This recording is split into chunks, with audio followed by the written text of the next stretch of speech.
Hello, hello. Today's moment of Zen, something I love, something that caught my attention and made me reflect and enjoy the day here in Italy after moving from Canada would be no.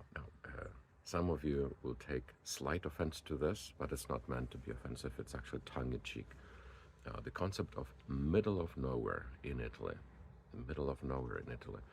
Um, we went to we went for a drive after dinner.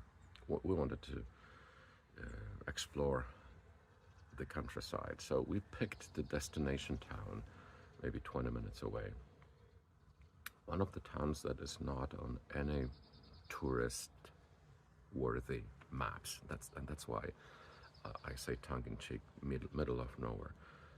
We love these country drives to the middle of nowhere and going off beaten track and enjoying the Italy from the inside out. Inside out, not as Italians, because we are guests and visitors here, but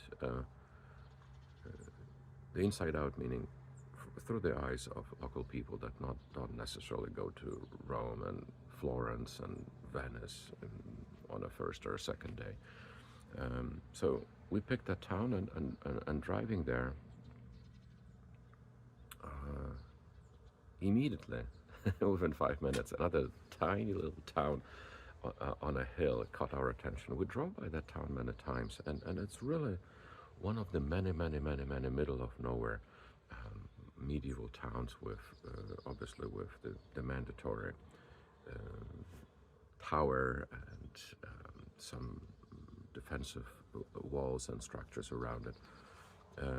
So I even without talking to Kasia, I turn there and she's asking, where are you going? I said, well, let's go and explore this little town. And I can't even remember the name of it. That's why it's the middle of nowhere, because as a tourist, a visitor here, I have no clue where I went. Will I find it? Yes, I can easily find it. So we drove up there, parked semi-illegally.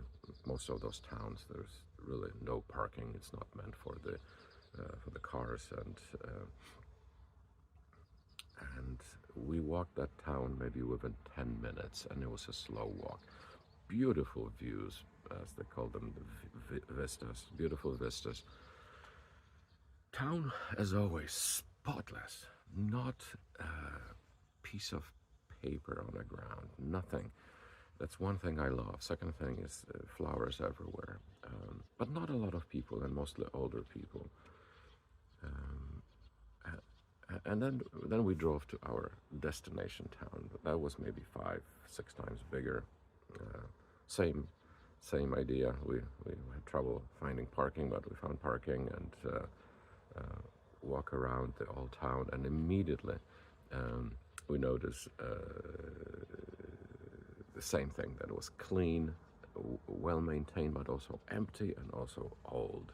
However, in this town, later on, as we went to the local bar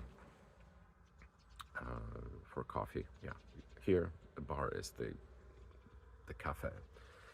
So we went to the local cafe for an aperitivo that had amazing platino, which is the platter with some snacks. Oh my gosh, the little pizza bites were off the charts. Possibly the best we had so far. As we were sitting there, there were a lot of families with young children. So I counted them, 4 toddlers playing around or sitting in strollers, and parents there as well. Even the fact that in Italy, parents bring kids to the bar. It's not a bar, it's a coffee, but you can get a drink there as well. It's so cheerful.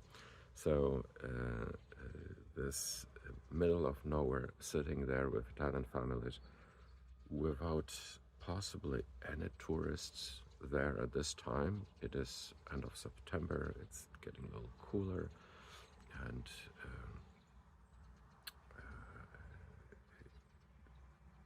discovering the rural Italy that we wanted to. We wanted to discover how people live here and maybe even live that lifestyle. And we're certainly getting there. So um,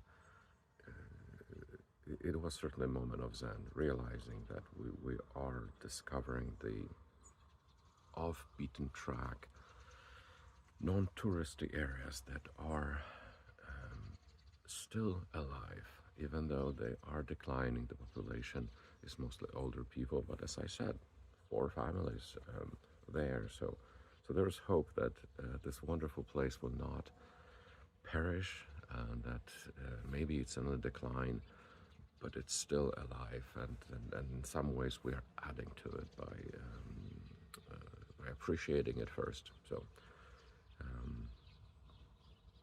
sending good wishes to everyone. Have a great day. Love you all.